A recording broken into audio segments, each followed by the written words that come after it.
Riders wait as delivery date extended again. Page 31 of the Punch newspaper has details to that story. A writer to the story says refinery needs 15 cargoes for September. Only 6 cargoes supplied. On page 2, on the issue of the hunger protest, police begin trial of 1,135 detained demonstrators. On page 8, ICPC arrests top NACON officials over 90 billion naira Hajj subsidy. Page 8 has details to that story. Moving on to the front page of the Vanguard newspaper, today on page 26, this one says, end blame game, halt bad policies. Labour, Obi, Lukman tell President Tinubu. Quite a lot of writers to that one. The first one says, Labour alleges harassment, intimidation of members by government. Says invasion of Labour House, deliberate attempt at provocation. Condemns plans to frame up innocent citizens on trumped-up charges. Protests call for leadership action against growing poverty. That one is coming from Obi. And the last one says, a hunger protest, enough grounds to impeach Tinubu governors. That one is also coming from Lukman. On page 9, federal government direct travelers to Nigeria to fill health declaration form due to the issue of monkeypox. 10 die in Abia truck accident, 25 missing in Sokoto boat mishap. Senate to Obasanjo, your claims that we fix our salaries, allowances, uncharitable. Page 9 of the Vanguard newspaper has details to that story. And this one on the back page of the Vanguard newspaper is saying, show of shame, 9 billion naira wasted, 88 athletes, no medal. Alright. Let us move on to the front page of the Guardian newspaper today. Probe $1.5 billion, $3 billion loans to states, federal government, Serap, urges Tinubu.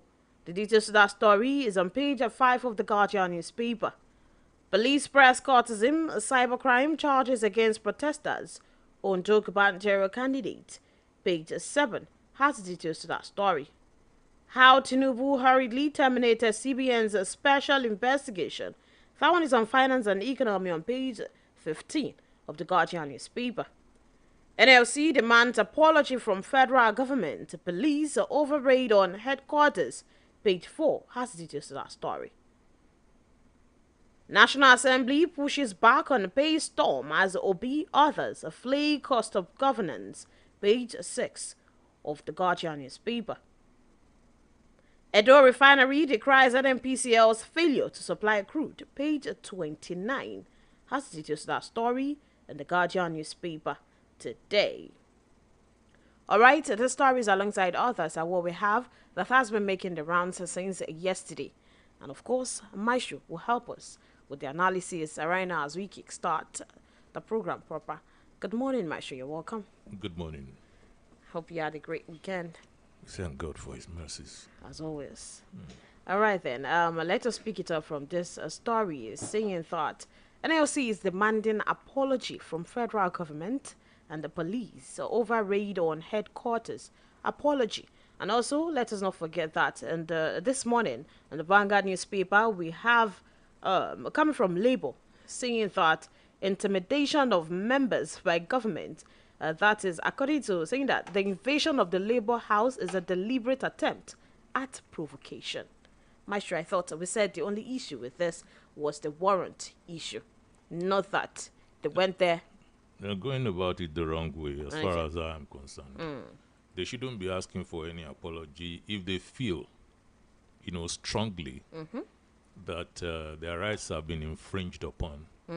What they should do is approach the courts to press, charges. According to the law. That's what they should do. All these apology requests and so on, they are playing politics. That's what it boils down to. You do not think the invasion is a politics? Everybody knows in this country that when your rights are infringed upon, what normal human beings do is you approach the court. So why are you not approaching the courts to say these are our grievances. These people, they came here without authorization. There's no search warrant, and they did so, so, and so. Now you're requesting apologies. What's apology going to achieve? So apology, that direction is a narrative, which begins to build a kind of political engagement. And I don't know if it's going to, serve them the way it should. Because at the end of the day, how do we stop people going to storm anywhere without authorization if an apology is all you require? So, but, these are big guys who know how to handle their affairs. I think they should have approached the courts.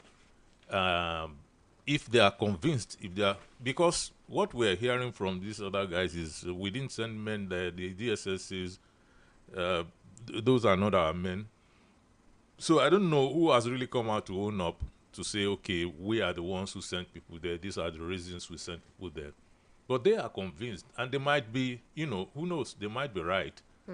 But if you really want everybody to see that you are pursuing, redress against what happened to you, I don't think request for apology will serve you.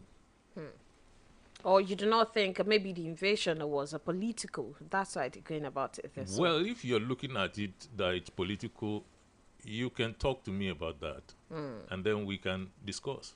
Okay, then. So how do you see it as political? No, I mean, they are saying trying to talk about it this way and not going through the legal way, as maybe they see it as political.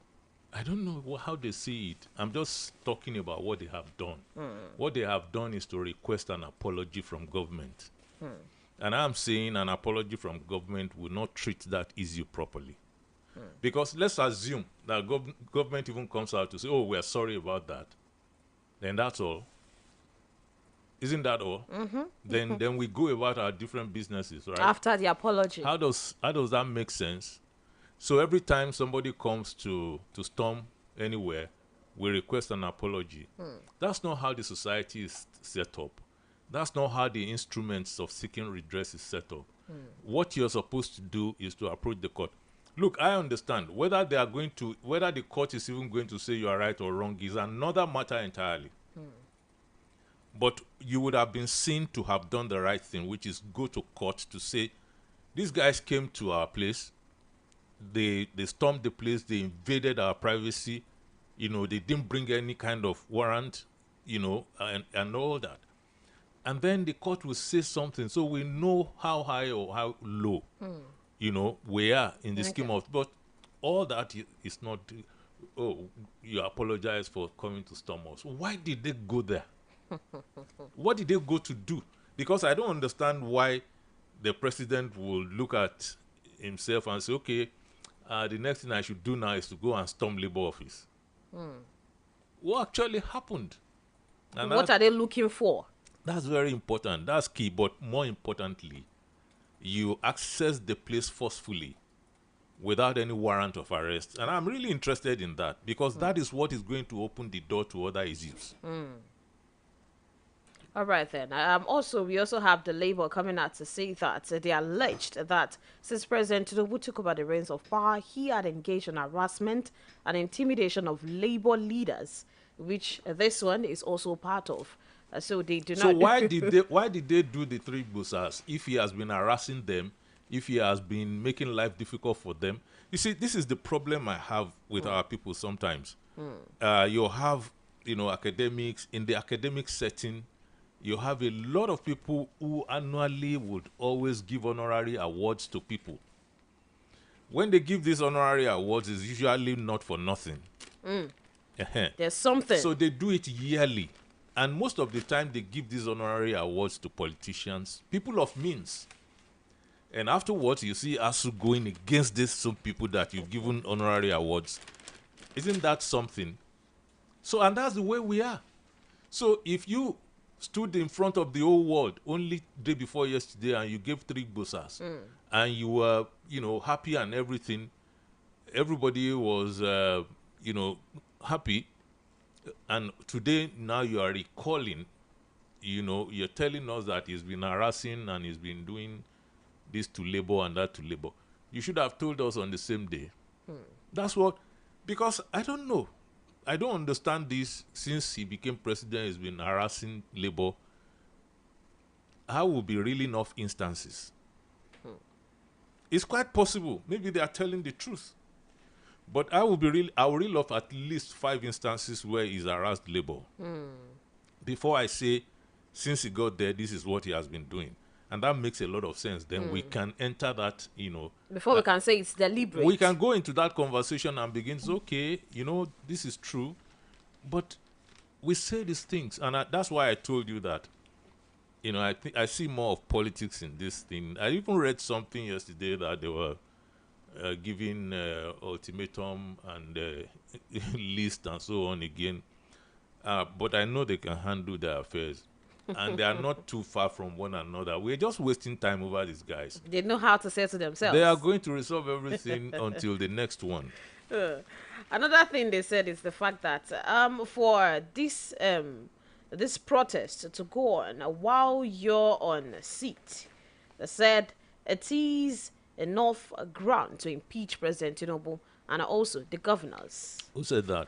And this one is coming from Lukman. Saseyi Lukman. Who is that? And that is the former National Vice Chairman, Northwest of Ruling All Progressive Congress, APC. So, Saseyi Lukman. so how does that count? It doesn't count. How does it count? But does it make sense to say that? What I'm saying is, you see, we have a lot of heavy issues on our hands that we should be talking about.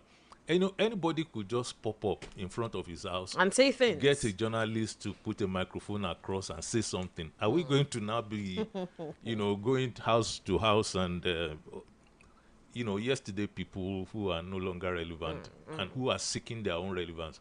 This is how they play the political game. You understand? Come out, say a lot of outrageous things. Maybe you are still solvent enough to pay a few journalists, and then if we are not careful, we play you back into relevance, not reckoning, but at least you'll have your day in the click light, and maybe from there you could then move back. And as soon as you're reckoned with again in the fold, that's the end of it. You forget about all those journalists and the points you were making before. Till the next time they are needed. We have to be at par with this game and the people who are playing these games, because they don't benefit us. So, because you have widespread whatever is enough to impeach the president. So we now begin to talk about that and so on and so forth. Leaving all the important issues like agriculture, like security, like all the heavy things that will make life better for people. All right. Over the weekend, we received Governor Makede's news letter, and part of the things, part of the issues that were raised was concerning the fund, the 573 billion naira fund to state. And this one, firstly, in the news this morning, we have the presidency replying governors saying that the controversy over the 573 billion naira received by state, it is a World Bank loan which the federal government guaranteed, and it is not a grant because there's been issues. Is this a grant or is it a loan? We also had Governor Makinde saying that once again, this is yet another case of misrepresentation of fact. The said funds were part of the World Bank-assisted NG Cares project, a program of results intervention. This was facilitated by the World Bank, and things should be explained better and not just to tell people that, states were given grants and yes, but then the presidency is coming out to say this shouldn't even be the debate. Let us talk about how to make use of this, whether grant or loan. No. I don't agree with that. Okay. You see, I don't agree. That's what it said. I don't agree with inaccuracies. So if it is a loan, say it's a loan. If it's a grant, say it's a grant. That has to be made clear. Yeah. Because look, let me tell you, we can be saying somebody is angry about allocations and so on and so forth, and about local government, whatever it is, and then, gloss over vital things like accuracy of reports, of statements. And I've always said that you cannot, in between calling grants loans and loans grants and so on, you create a shroud. And we have seen that before in this country. Sometimes it leads to, it enhances corruption. Sometimes, yes. Look, people are saying, the Buhari administration took a loan of $3 billion and sold oil, oil that we have not even. Haven't we said that before? Is it a new thing? But what accuracy matters. And that's what I believe that the governor is requesting in this instance. Accuracy. Make this thing clear. Don't call, Iru. And don't call Iru. Call it clearly so that we understand. All right. Now, that's very important. Okay. Maestro, before we go further on this, let's go pay some bills. When we're back, we'll delve into that more deeply. We'll be back. Akitibo 88.7 FM. My baby is 6 months old.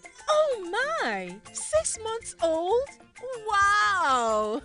Now your baby needs more than breast milk. It's time to introduce mashed meals. In addition to breast milk, begin to give your baby mashed meals that contain at least one item from each of these 5 food groups: eggs, fish or meat, fruits and vegetables, oils, beans, groundnuts, soya or millet, rice, potato, maize or yam from 6 months. In addition to breast milk, your baby needs this combination of food types to grow healthy. This message is from the ANRIN Project or your state's Ministry of Health. I'm in love, Sonia tomato mix, stand up.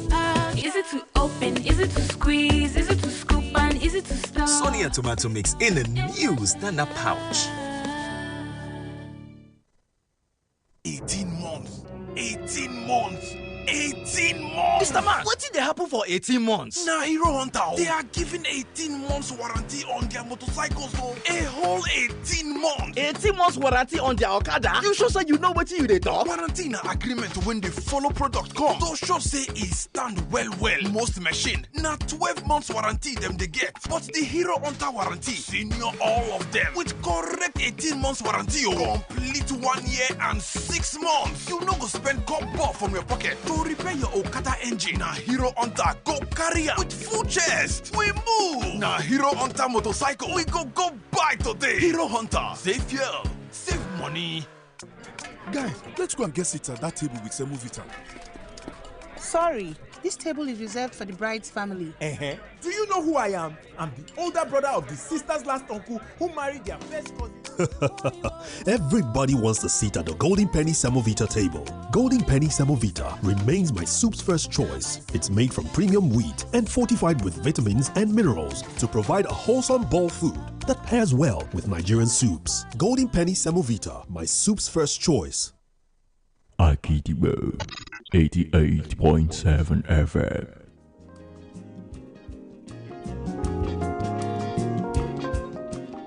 Alright, we're back. In case you're just joining us, do not forget that you can go straight to our Facebook page at Akitibo887 where you get to watch us live. Before we went on that break, we were talking about the 573 billion naira fund given to states.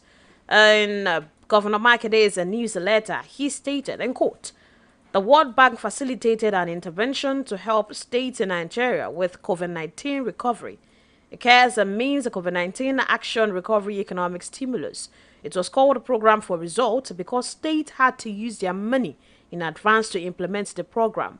After the World Bank verified the amount spent by the state, it reimbursed the state through the platform provided at the federal level. The federal government did not give any state money. They were simply the conduit through which the reimbursement were made to state for money already spent."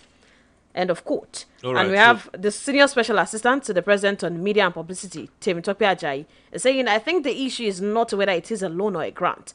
The point, as clearly stated in the President's broadcast, is that the state got money. So, the question should be about what we use the money for." That shouldn't be coming from them. What should come from them is accuracy. State this thing, if it's a loan or not, if it's a grant or not. They should state it very clearly. Now it is our own business, and that's what we have been talking about. Now say, okay, Your Excellency, now you've put it in perspective. Let's see where the money went. Now that's the important thing here.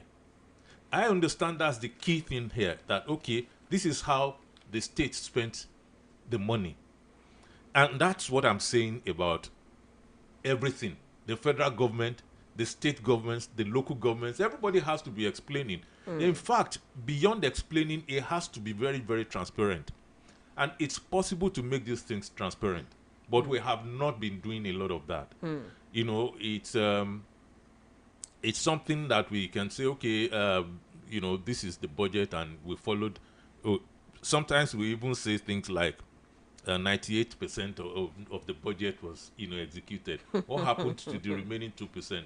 And so on and so forth. So while we should, you know, tell the federal government that, fine, you have explained your own side, and we have heard from the governor too, it's important that this thing should never be in conflict.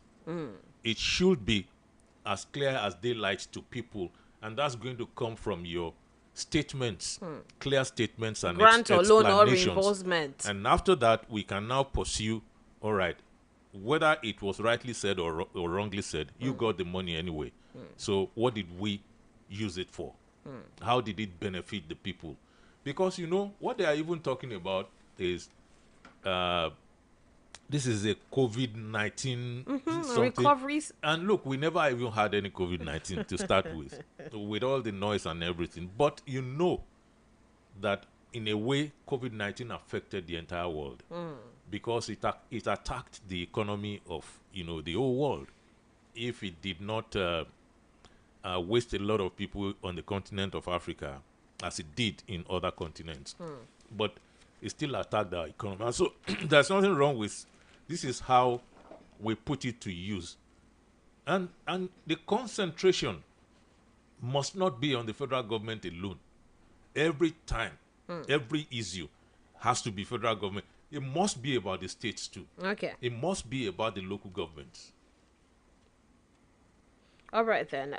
So we have Governor Makinde saying it is a reimbursement, and we have the federal government saying it is a World Bank development loan guaranteed by federal government. So we still have to clear that. Exactly. And it's not difficult. When these Oyinbo people are involved, all you need to do is go on the internet. You will get the information you require one way or the other. And if you couldn't get it like that, they have offices here in this country. Or you can make clarification. Yes. All right then. I think that will be the work of journalists. We'll work at that, and I'm sure this is not the end of this. We'll still get more stories, developing stories in the coming days. All right then. Let us talk about this one. Saying the Senate and the House of Representatives yesterday denied fixing the salaries of their members, contrary to some report. We had former President Olusegun Obasanjo recently accusing the federal lawmakers of unconstitutionally deciding their emolument at the country's expense. But in separate statement yesterday, we had the House coming out to see that they do not understand what the former president is saying. And also we have Olugbon talking to former President Obasanjo saying, stop lecturing Nigerians on corruption and leadership. You were part of this. And I think we said something similar last week. I mean, not about what you're saying, but coming from who? You've been there. See, the point is this. There's no way that the former president could absolve himself. You know, he must also take a huge chunk of the blame for all these things. Out of about 200 and something million of us living today, he headed this country twice. 200 million human beings, yet he headed this country twice. He actually owned and held the levers, the reins, twice, not once. And so it becomes very, very difficult for me. You know, I was reflecting on this man. He's a great man. And I've always said that his story... A second, Maestro. It's 7 a.m. on Agidigbo 88.7 FM. All right. The story of Chief Olusegun Obasanjo, unfolds along with the story of Nigeria.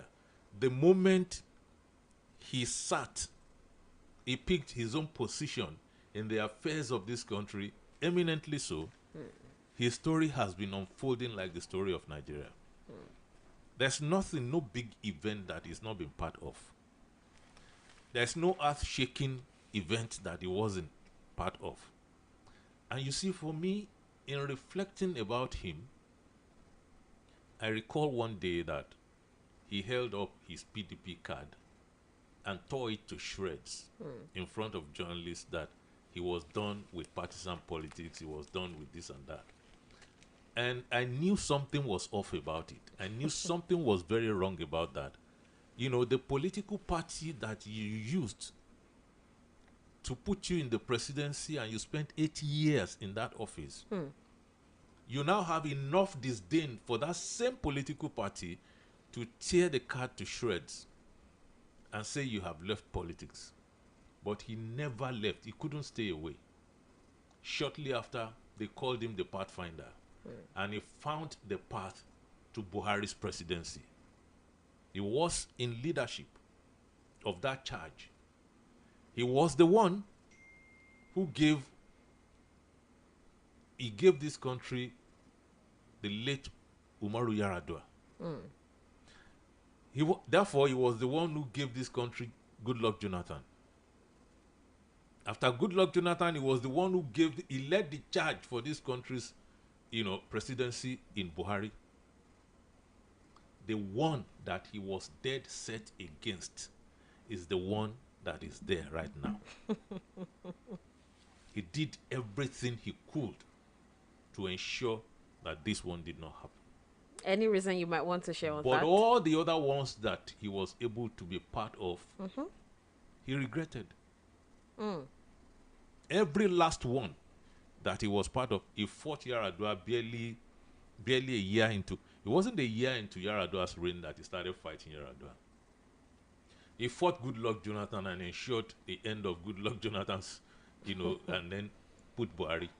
Of course, everybody knows how many letters he wrote during the Buhari administration. We saw about these letters. So, if you were going to still be participating that much, you should have stayed inside that party. Maybe you would have been able to make a difference. Maybe you would have been able to build that party differently from what it is today. But he couldn't do those things. He couldn't. This is what he could do that he's doing now. And it's never benefited us much. How do you use a vehicle to become president and then you dump it because they are doing some things that you didn't like? You should have stayed there. You should have sunk, or swam. So maybe make a difference. That is why people are still playing politics. If people will behave like you and tear their cards every time they got, fed up or angry, when they are done with would government, we even have that political party at all? What would we have? Nothing. So, while most of the time he says all these right things, people like him cannot, we cannot close our minds and our eyes to the messenger and listen to the message alone. Because they've even become the message over the years. Even when the message is valid. They have become the message over the years. I don't ever throw any message away. We can look at the message and see if the message is right or wrong. That's always important. But who is giving? Can you imagine if Satan descends today, or they say he's even here already, and he begins to preach the gospel? The gospel of where? Heading to where? So there's no way in that instance that you will be looking at the message and you will be ignoring the messenger. I think he is part of what we're experiencing today. That failure and the will, the power to keep at the grind. They don't do these things now. So I called Shell, and Shell said, no, we can't do it. You're corrupt. And then we left Shell alone because under this sun, there is nobody, there wasn't anybody else who could undertake that. So we just left it alone. So now someone is tackling all these things. At least we see that some people are angry. Quite a lot. Some people are angry that, oh, this oil and gas sector, this guy is doing something here. We don't agree. Oh, these foreign exchange people, they don't agree. Some people are reacting to these measures. And it's interesting times for me that for the first time, I see a president, and I'm going to say that ad nauseam. You know, that I see a president who is doing something about oil and gas. Where it's going to end, I don't know. But different from what we've been saying. For they have never attempted to even touch all these places. That's the terrible thing about all this noise. They have never, not one of them, attempted to touch all these places that, you know, they're just touching all these places. And now one person is. Who even wanted to offend all the governors at once? Including governors inside your own political party and governors outside the political party. This thing that Chief Obasanjo is talking about, people paying themselves. It is immoral. That's what Baba said. You know, the point is, he has a way of even dealing with it. When he was in office, what did he do about it? Because it's not a new phenomenon. When he was in office, what did he do about it? He left them alone. When he told them that, look, this 500, this constituency allowance was illegal, it's unconstitutional, I'm not going to pay you, and so on, they threatened him that they will impeach him. He left them alone. They have been collecting it since. So what they did at the end of the day was to just, you know, gloss things in a way that they will still be collecting money, that same money, without it appearing to come to them directly. But they are the ones who will choose the people it will go to. Apart from that, when Sonny Yerima rose up, you know, in Zamfara and started effecting Sharia, so then the Chief Obasanjo was asked as president, what are you going to do about this thing? This man he might bring the entire country down because this is against the law here and there. And he knew it was a religious thing that he couldn't touch. He said, no problem. If it's a religious Sharia, it will stand. But if it's a political Sharia, it will crash of its own accord. That's all he said. Of course, it was a political Sharia and it crashed. But, you know, sometimes a president will look at a situation and you know that you can't just go in there with your head first. And I think people who have been presidents, they understand that. That's why most of them don't want to say anything. One of the reasons most of them don't want to say anything, say, okay, it's another person's turn. Let that person carry on. If he succeeds, fine. If he fails, okay. And someone else. Okay, Maestro, a big question. Do you think this current administration, President Bola Ahmed Tinubu's led administration, is playing a blame game, pointing fingers at people, rather than focusing on what is right? That's really petty for me. There's nothing I want to do about that. Where if he's playing blame game, what's the meaning of blame game? You know, is blame game removal of subsidy? Is that blame game? That's concrete. That's real. Okay. You might agree with that. You might not agree. That's real. That's something we can grapple with. Is blame game, you know, floating the money and saying, I'm crashing this dual system of foreign exchange? Is it blame game? You know, going ahead to say, this is what I'm going to do about oil and gas. Supply this person with Naira. Let's carry on with this. Is that blame game? So why would I leave all the concrete issues? You know, and I'll be talking about some petty questions on social media. I'm not interested in that. All right, then. This one, on the issue of the hunger protest, we had some demonstrators that were detained. And now the police will begin their trial. They're about 1,135. The trial will begin soon. And that is what the story says. I hope sincerely that, you know, we handle this as fairly as possible. The reason I'm saying that is if you had over 1,000 plus people, you have to see those ones first that you could quickly clear. I mean, if they did some minor, if it's minor offenses and so on, I believe that those ones should be, quickly freed and allowed to go with a warning. You have the flag tailor too. While you concentrate on the big ones. No, the flag tailor, I'm not convinced that they should even be. But you know how we work at these things. Maybe he could tell them one or two things because we don't know what he's telling them. I'm just saying from a distance that anybody could give a contract to a tailor, especially one who does not even know the meaning of Russian flag. He probably does not even know the colors of Russian flag or anything. Somebody gives you a contract, you're happy that you're sewing a lot of stuff for someone, that your prayers making money. Your prayers have been answered. And I think they should try as much as possible to eliminate all doubts, around this tailor business. If it leads them, if investigation leads them to something stronger, fine, no problem. They should pursue that. Yeah, but if this guy is innocent, I think he should also be one of those people. You see, the people that should actually be tried and punished here by law are the ones who touched buildings, the one who set buildings ablaze, the one who stole things, the ones who vandalized, a lot of. As a matter of fact, I will still free the ones who carried bags of rice.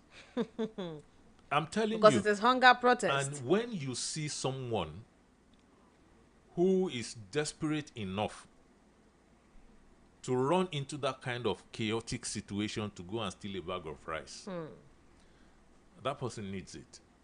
Most likely, the person needs it. So, I'm not looking at those ones, but you see the ones who are removing air conditioners, the ones who are stealing, vital accessories around the place, and most importantly, set the places ablaze. Those ones should have their day in court. All right then. But for so many of the demonstrators, most of them are most likely people, that didn't actually commit any serious offense, other than maybe they were rascally on the day. Some of them might have, gone to maybe confront enforcement officers and so on and so forth. All right. We had the Patriots proposal on a new constitution, and that seemed like a very big issue. And now we have Pandef lamenting the flaws in the 1999 constitution, talking about the fact that it is not a democratic constitution. And also we have the Afenifere, you're saying that proposal is in line with their own demands. And the Patriots call is apt and necessary at this point. Maestro, would a change of constitution automatically be a turnaround point for Nigeria with all the things we're currently facing right now? No, there's no country in the world that I know of that a change of constitution or even constitution will make all the difference. You still have to work at any constitution that you that pops up or that you bring to life. You see, this is the point I have on this issue. A change of constitution is a summary of the request for restructuring. It's just a way of summarizing it. Okay. We had a constitution, the 1963 constitution. That's the one that ran this country by zones or by regions, if you like. And we saw the results. Tremendous. The results were so much that they lasted into the middle 80s in this country. But of course, we went to sleep. And people didn't see the decline. It was so subtle initially, but it was steady. So the request for a new constitution is a summary of the request for restructuring. But you see, I have a problem with people, who understand, the challenges of restructuring, but are still making such simple requests. You see, the point is, when you come out, especially our leaders they're not doing a bad job, of telling Mr. President, this is what you should do, send a bill and so on. But what is the bill going to meet? this is where we need to be informed, and we have to show that we're informed. What is the bill going to meet when it gets to where it's going? Yes, the president could put a bill together and send it to the National Assembly. So what are the chances of that bill passing through and becoming a law? Now that's the crux. That's the heart of the matter. And you have to do a lot of homework. It mustn't be just a bunch of Southerners coming together to say, okay, we want... I think the Patriots, they are saying like 3 people from each ethnic You have group. to... Now, they should also not repeat the Goodluck Jonathan 2014 thing. That one is already there. And it's received a lot of applause, you know, from well-meaning Nigerians, though it's gathering dust. I don't think, you know, a repeat of that is what we need. I think you need to find out, in concrete terms, what at this point is the interest of the critical North in that National Assembly. Now, that's the easiest way. Now, if you have enough people, you know, from the critical North saying, okay, let's see what we can do about restructuring, let's look at these things, and you carry them along, the South is always easy, ready. We should start from the parts where it seems like we're having issues. The middle belt is largely, you know, doable, but northwest, northeast, you might have obstacles. You will certainly have obstacles there. All right. Maestro, please help me hold on to that thought. When we're back, let's go pay some visit. When we're back, we'll continue on the conversation of the new constitution. What will this do for us, and also what are the challenges that may hinder the new constitution from coming into place in Nigeria? We'll be back. Let's go pay some bills. Akitibo 88.7 FM. I am pregnant. It is important for me to take care of myself and stay healthy. To be strong and have a healthy pregnancy, take iron and folic acid tablets every day when you're pregnant. This prevents anemia and helps maintain a healthy pregnancy. Visit your healthcare provider for regular antenatal care. This message is from the Anring Project or your state's Ministry of Health. My son, help me check this phone. I don't know wetin Junior press. E no dey work again. Make I see. Mommy. Wetin happen? They don't block your line now. Nobody like to chop blocking, no. So, if they don't block you unto say you not link your NIN to your Airtel line, run kitty go any Airtel shop with your NIN to unblock your line today. Airtel, a reason to imagine. I'm in love. Sonia tomato mix, stand up. Easy to open, easy to squeeze, easy to scoop and easy to stir. Sonia tomato mix in a new stand-up pouch.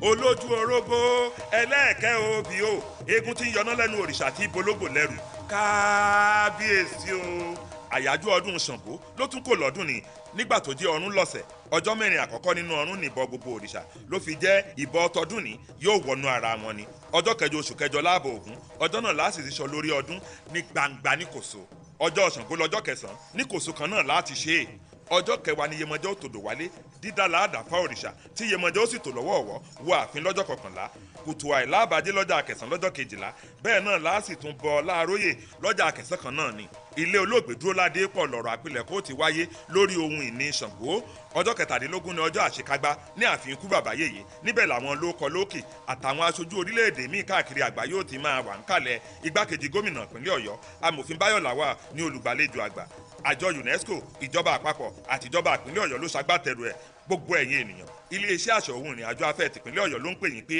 ẹ wá bá wa ráàlú ṣẹ́gun. bẹ́ẹ̀ ra lẹ̀ o ẹ lọ borí omi. bẹ́ẹ̀ ra lẹ̀ o ẹ lọ borí omi o ìfọkànbalẹ̀ lẹ̀ ó rà o. lórí ilé abilẹ̀ tẹ́ bá ra lọ́dọ̀ wa o. bẹ́ẹ̀ ra lẹ̀ ẹ lọ borí omi. àwọn èsè màgòmágó. bẹ́ẹ̀ ta lẹ̀ o ẹ lọ borí omi.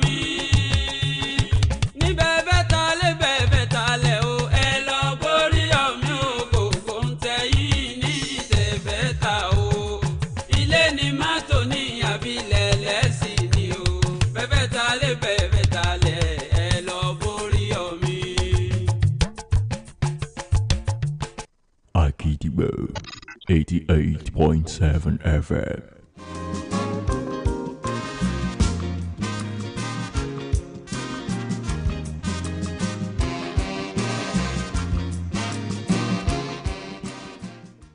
All right.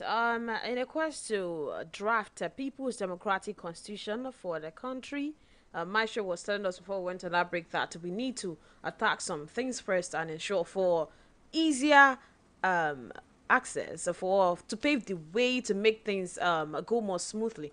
And I think you said we should start from the north, talking about in the National Assembly. They should kickstart. So these things go by numbers. If you want to go in that direction, and numbers. The North has, a majority in the National Assembly, and so you have to go by craft. You have to understand beforehand, the likelihood of the bill passing. So it means the work, is not going to be simply asking the president to write a bill. The work is going to see how much of this restructuring could be achieved, with the core North coming along. That's one way of looking at it. It's the easiest way, actually. But then it's also the most unlikely way. Because when you see all these battles raging here and there, some people take it for granted. It is because some of these moves are already touching on certain areas where people simply benefit massively into their generations. Government in, government out, whatever billions of dollars they are taking keeps coming to them. But when you begin to affect the foreign exchange sector in this way, a lot of people who get this easy money are seriously affected. They don't want to see your face. When you begin to touch the oil and gas sector in this way, especially the subsidy removal, I was listening to, I think it was Alhaji Isa Yuguda. He was being interviewed on one of these popular channels. And he said his friend, who is deeply a big shot in oil and gas, that his friend told him that he was one-on-one with another president, not this one. I said, Mr. President, why don't you just remove this subsidy? We are tired of making money. Now, that is not something I'm saying from the, inside my closet, in my wardrobe. You can go and check it. It's on channels. Just check, search Isa Yuguda News. And everybody knows Isa Yuguda in this country is big enough to say what he's saying. And he's not lying. People practically have billions of dollars coming out of their ears, and they're still making more. They're vomiting and they're making and they're taking in more. So some of these things are people don't understand. So when somebody is saying they are tired of making billions of dollars, and you are saying bring back the subsidy, how much of that do you even get? How much of that do you get that you want it back? So, but like we said before, we have to accommodate our limitations because we're all together. So some of things, we don't even understand some of these things. We only pretend we do. Like the man who said, why then did you give it to state governors? Why didn't you take it and give it to people directly? Can you beat that? But you also have to take that along. Look, Wura, I have been on air and we were talking. And somebody said, this governor Sheyi Makinde self, why couldn't he just sack the commissioner of police and put another one there? Oh, wow. Because he thought, everything commissioner, must come from the governor. Not knowing that commissioners of police are a different ball game entirely. So some of these things we simply do not understand. And why? Because the education system has been destroyed largely. And so you have to work at this in a way that the critical North would. I believe strongly that there is a proposal that the critical North might be interested in. Okay. We haven't really ever done that. Maybe it's because they just run away from anything like that because they don't want to do it. Or maybe because we have not really tried enough to say, okay, look, this is not about the disintegration of Nigeria, because they fear that a lot. Why? I don't know. But I like Nigeria together, sincerely. You see, this future that you're looking at is going to be uglier in the world in a few years than this, and you need to be big, you need to be strong. I know some people, I love my Yoruba ethnicity, I hug it. I love it. But you see, you have to think beyond that. Sometimes you need to be strong together. You need to be, and Nigeria is big and beautiful. Look at the diversification, look at the plurality. It's so beautiful. But sometimes when you're choking, people tend to come back home. So that choking factor is what we need to remove. And how we are going to remove it is to restructure this system. So now the most reluctant among us, that's the core north.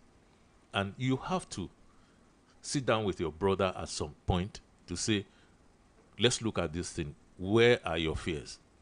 Sincerely. Because look, that north is suffering much more than everybody else. And not about the fact that people are thinking they are lording over other regions. They have. Yes, they have. They do. They take the lion's share. It's clear. But the problem is the lion's share goes to a very few people who do not look at what we are saying. Saying they touched Kano, they did this and that.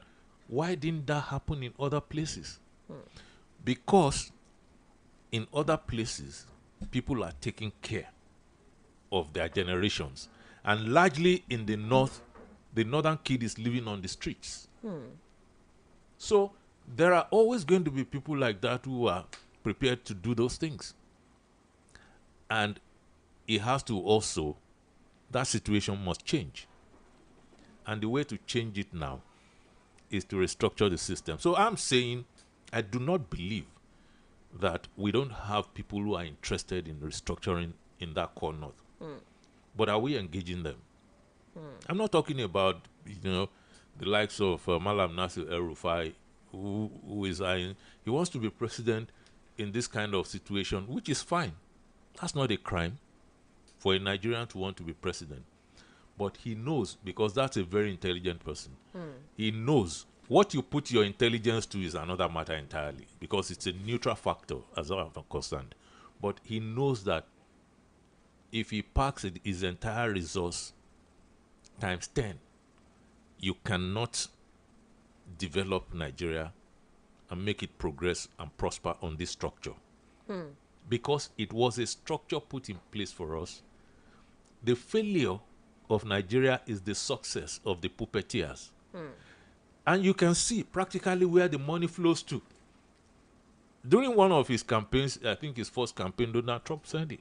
He said, oh, Nigeria, I have some friends, when they are broke, they pick their portfolio, they go to Nigeria, and they come back with billions of naira.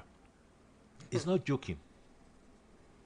So you have people who are, look, am I the one saying this now? Look at what's playing out between France and its old colonies. Look at what happens between Nigeria. Nigeria is even being milked by more than its old colonial master.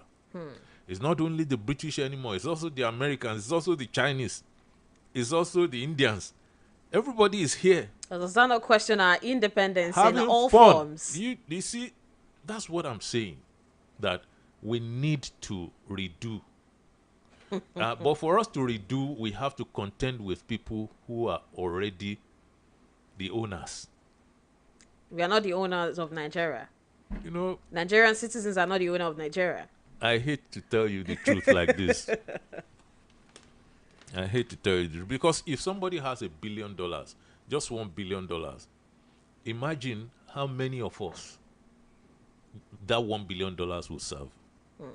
Just begin to imagine how many of us. This thing is going on. See, when I talk about Egypt, Congo, Democratic Republic, I talk about South Africa. In South Africa, you have just about 7 million out of about, I think, 59 people who are holding between 90 and 95% of the wealth of South Africa, and they are whites.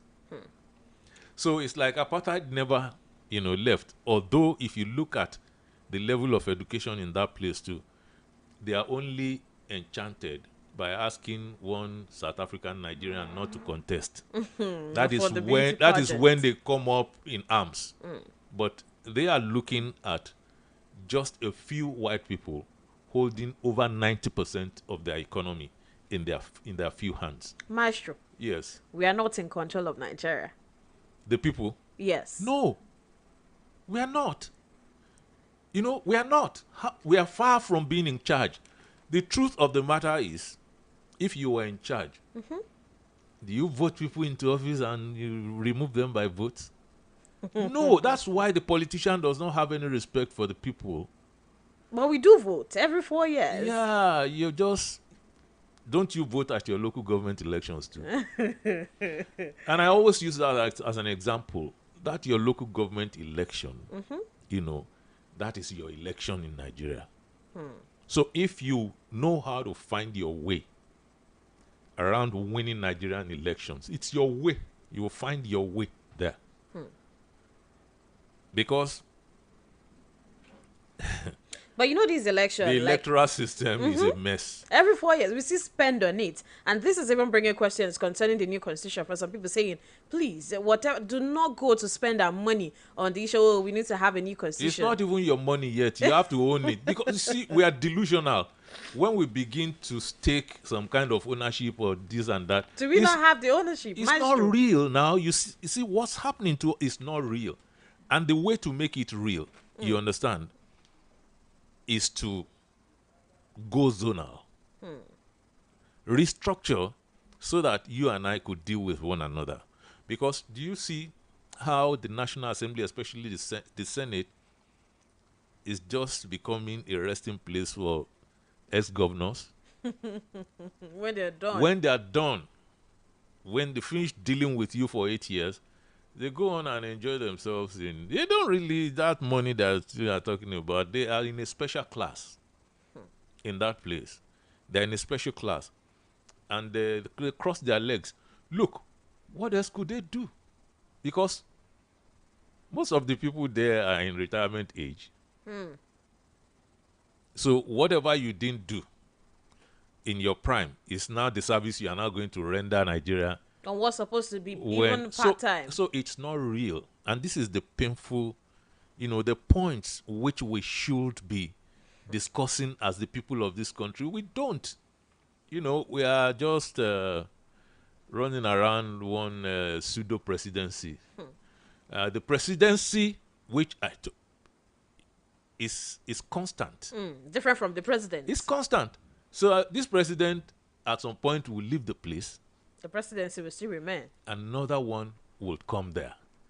And still, it will be behaving like this.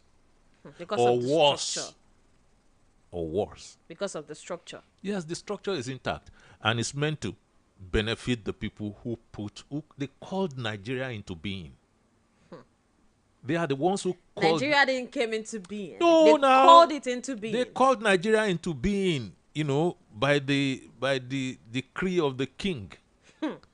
And it came together and they have been milking Nigeria ever since. And when you talk like that, you say, oh, they've left now, why can't you? So you know where that is coming from. Don't even bother. Don't bother. So they didn't leave. They didn't. They can't. Look at these people in that place saying, all colored people should leave their country, UK, and blah, blah, blah, blah, blah. Because they don't even know how far back that country has been sustained by the world, by Africa. They don't know that they will not be, Europe will not be like that, but for what they've taken away from Africa and Asia. But you see, when you talk about Asia today, it's a different ballgame. The Asians, you talk about the Asian tigers who grabbed their countries by the scruff and they developed into, they're going into first world economies, advanced economies. I remember when South Korea was still doing the Wu here, the Wu racer and everything, we were scoffing at them. Today, they've returned with Hyundai, you know, and Samsung and all that. Maestro. So what I'm saying in essence is they escaped. We did not in Africa. Okay. And if we say they are not gone, then can't we make them leave? That's a big one. It's a tall order.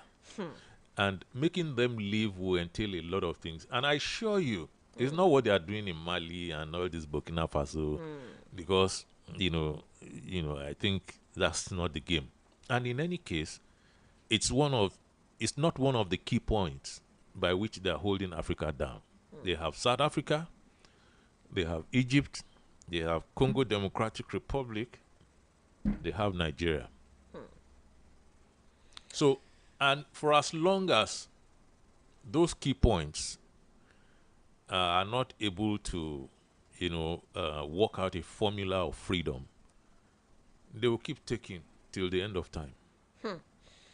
And in taking, they put their proxies in place. They put their proxies in place to carry on here. And their proxies, Nigerians, they get in place, by a fraudulent electoral system. And for as long as you have a fraudulent electoral system, you are never going to be able to put someone you believe in there. Any constitution should take care of the electoral system we're currently using, right? See, this is the thing. When you have this kind of zonal build-up, then I will have enough voices behind me to say, this is the kind of election will be. That center will be useless. The center will just put somebody there to be there. It's more or less like ceremonial. The person will be looking after a few things, important items, but no longer, running the vital. So you now in your zone will work out your survival. And it's going to be much easier than working the survival of Nigeria, where from a long distance, imagine from here to Abuja. So if you want to do anything about the police today, if you don't get to Abuja, it won't get done. Because even the best commissioner of police in your state will tell you, I'm sorry, this is beyond my power. We'll have to get clearance from Abuja. Okay, Maestro. Now we have to allow people call in to join the conversation this morning. I must say, this has been deep. Let me just say that. 070410018887 or +234 704 7008873. But before then, let's listen to this. Thank you for your attention. It's been lovely to have you keeping it locked on Agidigbo 88.7 FM. Now is the time to join in the conversation, to have the word, hear your voice, because we are the people's voice. Meanwhile, while you contribute to this program, kindly note that in accordance with broadcasting ethics, you are requested to keep your contributions modest, truthful, concise, and not offensive, inflammatory, or with tendencies to cause discomfort to anyone. Thank you. Now, let the conversation begin. Oh, good morning. Hello, good morning. Good morning, sir. Your name and where you're calling from? I'm calling from UI. Balogun is my name. All right, sir. Your contribution. I listened carefully to all the discussion on this one, and I appreciate your guests. Our analyst. They flogged the issue in a very right direction. In fact, I can tell you boldly, loud and clear, that the man did justice to all the discussion this morning. I appreciate him. Kudos to him. Thank you so much, sir. How do we go forward? How do we move forward is very, very, very important. And then whenever we are discussing about Nigerian state, the first thing that's supposed to be coming in our mind, way out. We know there are a lot of circumstances that is before Nigeria. Not today, of course. Still, there must be way out. There must be way out. Thank you very much. All right. Thank you so much for your contribution, sir. 0704-1001-887. There must be a way out. What is the way out? Maestro. There is. And that's restructuring. But simple. I gave you a scenario. That's another scenario. If the core north that is vital to this movement, is insisting that there is another way out. Okay. And that way is to now look at, you see, the north is not as tight as it used to be. And so you have, especially around the middle belt stretch, you can have a lot of votes from there. You can work on that. If you go into places like the northeast, you can get votes from there. Even the northwest, so you now have to go after those votes in the Senate, in the reps. But again, you have to also get from the 36 states in order to change the constitution. So the best way is to go work on core north, because that will open the door to the other parts of the north. And I think we haven't done enough in that regard. I don't think we've done enough in that regard. Hello, good morning. Hello, good morning. Hello, good morning. Good morning, sir. George Akube from Oluseyi Junction, in Ibadan. Quickly, I would like to talk about NLC saying, some officers invaded their privacy. Now, quickly, how will a national NLC, Nigeria Legal Congress, their national headquarters, not having CCTV to show who and who actually invaded their privacy? Point number one. Number two, the reason why they choose not to go to court is the fact that I feel within myself that they don't have concrete facts and evidence to tender in the court of law. Because I wonder why, as big as NLC is, we not have a CCTV camera to show who actually invaded their privacy, number one. Then number two is, I know all this NLC of a thing, they be politicized also. Because I know the issue of former someone like that actually find his way to become a governor in a state, blah, blah, like that. So these people have been politicized also. Until we find a true comrade to be the NLC chairman, we will still be finding all these political of a thing in our midst. Thank you. Thank you so much for your contribution, sir. Tolu Padiemi says, and now that the hunger protest has come to and gone, I hope the president will, as a matter of urgency, accede to all our demands so that we don't have any reason whatsoever to hit the streets again. No, I think people should be free to hit the streets and enjoy themselves for as long as cool. But the point here is not acceding to all your demands. He already kicked off, that subsidy demand right from, so it's not going to. So don't get stuck on what you've been saying over and over again. Now, the other thing is, why? Where are you from? Are you from Ondo State, Enugu, and so on? Is governance perfect in your state? Why is your activism not directed at your state? Why is your activism so weak at your own local government? Why is it so strong when it comes to, the center alone? Is that how you're going to build your immediate environment? You're not doing anything there, and the worst part of it. When they now want to bring the activism home, they look in the direction of the governor again and say, the security is bad here. But can't you work on it? Does the governor have troops? Does he have... So we even misplace that again. So I don't know how long we are going to keep running after one another that put things in perspective. Let our activism count in our environment. This is why... At the grassroots first. You know what? These people at the Landlords Association and Residents, they are better than us. So-called activists, especially social media activists. They are far better because they make a difference, right there in their localities.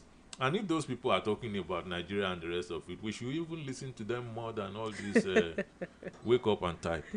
Hello, good morning. Good morning. Good morning, say your name and where you're calling from. Thank you. My name is Samson Akintayo. Where are you calling Good from? morning. I'm calling from Ago. Good morning, Maestro. Good morning. Yes, of a truth, restructuring is the way out in this country. But do we think these people at the end of our affairs are ready to restructure this country? Don't you think them being in position is an opportunity to govern Nigeria as a whole? Are they ready to relinquish some powers to regional government, to state government? Do we think restructuring is in view? Let me put it that way. Thank you. All right. Thank you so much. All right, to quickly answer that, because we want more people to call in.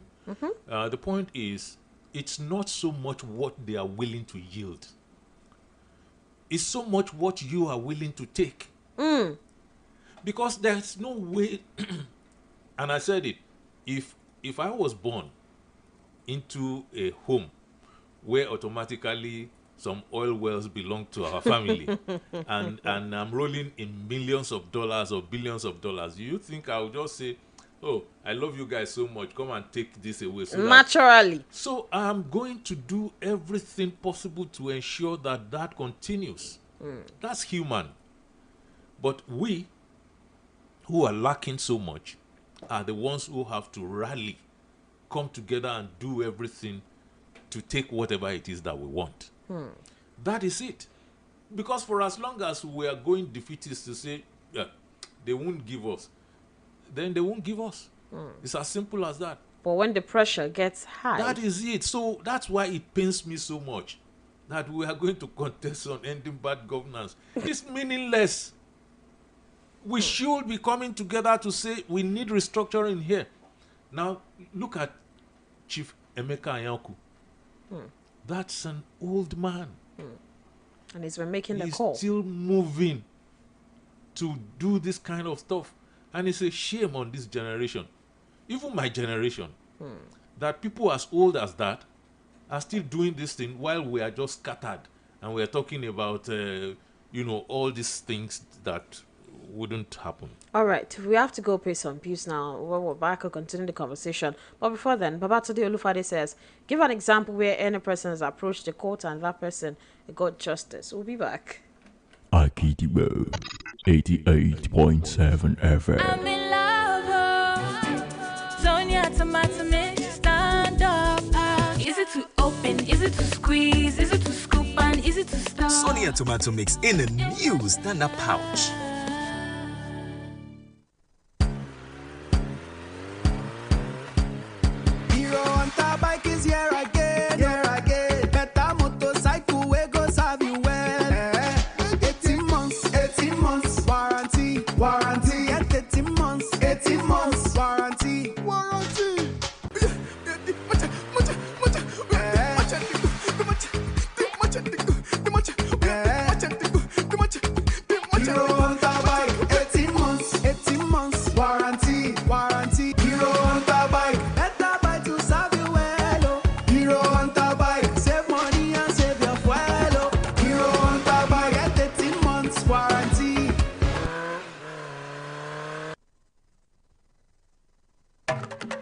Àbẹ́dé Awokira dí afokira tí ìfojoojúmọ́ ṣòwò àṣetì ǹjẹ́ àbẹ́dé òde lónìí ò Awokira gbogbo wa nílẹ̀ yìí àmà ní ṣàṣetì mọ́ o àṣẹ Èdùmàrè ayẹyẹ ọdún ìṣẹ̀ṣe lágbàáyé tọdún ní ló mà tún kò káàkiri igun mẹ́rẹ̀ẹ̀rin ìpínlẹ̀ Ọ̀yọ́ nírọ́kọ̀kẹ́ rẹ̀ sì ti ń lọ lọ́wọ́ báyìí ọjọ́ 10 oṣù kẹjọ ní gbogbo oníṣẹ̀ṣe òkè ògùn òkòrajọ sí Technical College nísẹ̀yìn pápá àṣeré Ìṣọ̀ún Ògbómọ̀ṣọ́ ní àwọn oníṣẹ̀ṣe tẹkùn Ògbómọ̀ṣọ́ ó ti kórajọ ní ọjọ́ 12 oṣù kẹjọ láàfin Aṣígàngàn ní gbogbo oníṣẹ̀ṣe Ìbàràpá méjèèjì ó ti kórajọ ní ọjọ́ 14 oṣù kẹjọ lọ́jọ́ 15 ní pápá àṣeré Dọ́bà nílùú Ọ̀yọ́ làwọn oníṣẹ̀ṣe tẹkùn Ọ̀yọ́ ó ti máa bára wọn ṣe lógúnjọ́ oṣù kẹjọ yìí ní gbogbo oníṣẹ̀ṣe ìpínlẹ̀ Ọ̀yọ́ wà kórajọpọ̀ sí pápá àṣeré Lékan Sàlámì Adámàsìgbà fún ayẹyẹ àṣekágbá ọdún ìṣẹ̀ṣe tọdún ní igbákejì gómìnà amòfin Báyọ̀ Làwà ní ẹni àyẹ́sí pàtàkì kọmíṣánná fún àṣà òun ìrìn àjò afẹ́ tìpínlẹ̀ Ọ̀yọ́ ọ̀mọ̀wé Wàsíù Adéwálé Ọlátúnbọ̀sún ní olùgbàlejò ìṣẹ̀ṣe làgbà ìṣẹ̀ṣe lẹ̀gbọ́n ìjọba ìpínlẹ̀ Ọ̀yọ́ àti àgbáríjọpọ̀ gbogbo àwọn oníṣẹ̀ṣe ìpínlẹ̀ Ọ̀yọ́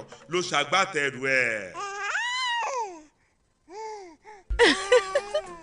Babies are God's gifts to parents, and breast milk is God's gift to babies. It contains all the important nutrients and minerals your baby needs, including water, for the first 6 months. Give your baby breast milk only. Remember, breast milk only for the first 6 months.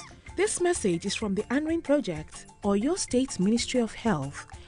Akidibo 88.7 FM.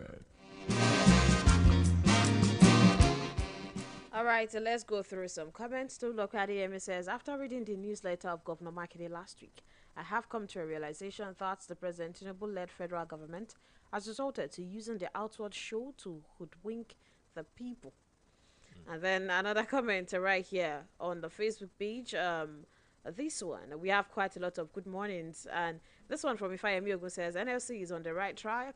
Which court will they approach? When many of us knew this federal government led by Tinubu have caged the judiciary. Many, you say? All right, then, let us move on. Kozim Olariwaju said, even that political Sharia later gave birth to banditry in Zamfara during the tenure of Ahmad Sani Bakura as the governor of the state, according to one of the bandits' leaders and terror kingpin, Bello Turji. Kazim Olawale is saying that APC leader Lukman is telling the truth. Labour is talking. Obasanjo is advising. Experts and professionals are condemning the president's bad actions, and many others. Are all of them playing games or politics? This one from Rashid Aneka says, our governors in different states of 36 states are good representatives of the colonialist. Right, this one from Samuel Anikpukwa says, this pseudo-democracy, these British colonial politicians returned this contraption to 25 years ago is continuously heart-bleeding and legendary. May God deliver us from generational chains of more than a century. All right, thank you so much. Kainde Oyeledo says, I agree with GSM on the fact not being misrepresented. Fine. However, in critical times like this, would funds of this nature not be apt to soothe the sore of hunger? I think governors should stop the blame game and save this critical situation. He said it is a reimbursement. Rashid Aneka says, one needs to be a little tipsy. It just got the messages inside your dispensation. Twali Maestro. Abdul Qadri says, I wish it's clear to people already that the problems of Nigeria is beyond having one righteous man as a president. Because what we experience is a systemic failure which has to be changed. The need for restructuring cannot be overemphasized because it is the only way forward at this point. Hamed G. Moshir says, at this point it is mandatory for everyone to wise up and know where the shoe pinches. Then the right action would step in. The next time we hit the streets, our request should be concrete. Ibrahim Adeniji says, Tinubu's policies have pushed Nigerians to existential precipice. They don't feel the impact of any interventions or palliatives. All right. This one, Ebby Stevenson says, Maestro may disagree with me, but our togetherness is the cause of our retrogression. No, that's not true.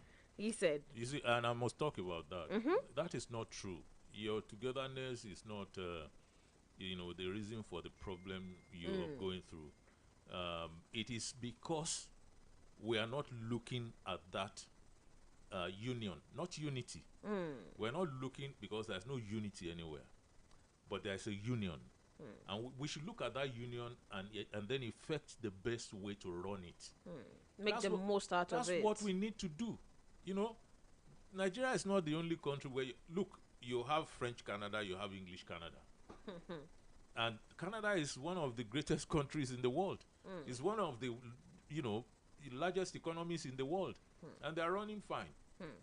Let's see how many more calls we can take before we leave this morning. 0704 1001 887 or +234 704 700 8873. Maestro, we went to the Olympics, 88 athletes, no medal. Hello, good morning. Good morning, sir. Your name and where you're calling from, sir? Good morning. Yes, this is Michael Patusin from Malakia, alias Anubere. All right, sir. Yes, sir. I wanted to add another dimension to my brother's analyzing what he's analyzing. Because what I think is that Nigeria we have seen, and that is we have to look for God's grace first. Let us all go back and declare either 3 days fasting for all Nigerians. Thank you so much for your contribution, sir. We sincerely appreciate it. Maestro, we went to the Olympics. 88 athletes, no medal. And I heard about 9 billion naira. 9 billion naira, that's what they said. The news says a 9 billion naira wasted. What did you think you were going to get? Sincerely, what wow. did you, before you left, you knew you were not going to get a lot? You know, maybe, and Toby Amusan, for instance. Yeah. And the hopefuls, they don't even stay here. Don't forget that. She has been running below her record. She is the world record holder, true, but she's been running behind her record. She's not been hitting her record right through the year. That's one thing. So you knew that she would most likely not hit that record, because if she hit the record, she'll probably win gold. But she didn't hit her record, and she's not been hitting her record. Who else? And then the sloppy stuff and so on. So you see, this is what we do. We deliberately go and corner that money. Some people have positioned themselves. It's their sinecure.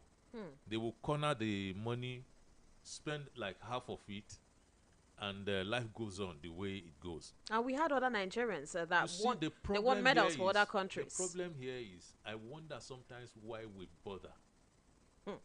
Because we are poor at everything else. Wow. We now want to excel at sports. I mean, how does it work? You're not running government well. Because some people make mistakes. They think I'm saying, people run the government well, or that this president runs government well. That's not what I'm saying. We run the government runs poorly, but it's been running poorly for a very long time before this man came in, and it will run as poorly as possible, and then that's how it is going to flow out. So what I'm saying is, we cannot all be inside this pool and be expecting any part of our body to be dry. We're all going to be wet.